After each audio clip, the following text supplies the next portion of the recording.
Quest presents an unabridged recording of Made to be Broken by Emma Salisbury, narrated by Nicholas Camm. Part 1.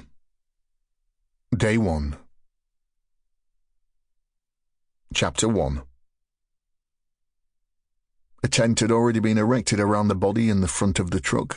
The police vans parked along the edge of the pedestrian square had attracted the attention of workers from neighbouring office blocks. An army of fluorescent jackets held back the crowd that had gathered. A reporter with scuffed heels and hair extensions watched two male detectives climb out of an unmarked car and made a beeline for them, shoving her phone under the nearest victim's chin. "Anything you can tell us about the victims?" She made it sound like an accusation. "Quick off the blocks, aren't you?" DS Kevin Coupland paused as his gaze locked onto the familiar face. "No motorway pile-ups to get your false nails into," he growled, aware that DCI Mallender was already at the cordon shouting his name as he beckoned him over. "Saved by the yell," Coupland added, dismissing her. The scene of crime officer nodded as Coupland approached the cordon. "Nice to see your media training in action," she smirked.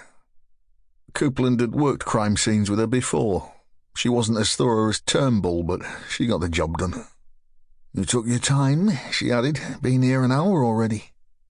Coupland jerked his thumb in the direction of the vehicle he'd driven over in. "In case you haven't noticed, it's a car, not a TARDIS."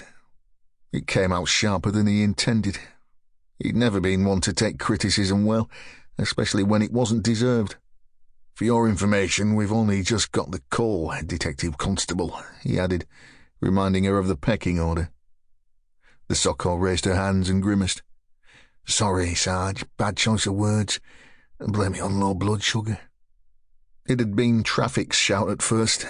The original report that came in had stated a collision between a truck and a pedestrian.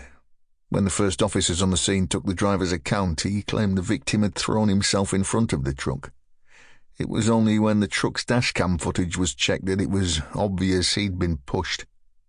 The shout was assigned to Salford Precinct Murder Squad as they were nearest to the locus. The road, a major route into Salford's financial district, had been closed for the best part of 2 hours. "Like what you've done to the place," Coupland observed. Yellow evidence markers had been placed either side of a triangular sandwich carton and a mobile phone with a shattered screen. A leather wallet lay beside it. Further along, a black brogue lay midway across the road. Coupland huffed out a sigh, his gaze travelling to the tent that had been erected around the front of the truck to conceal what was left of the body. The Socko followed his gaze. Sample complete. Ready to continue?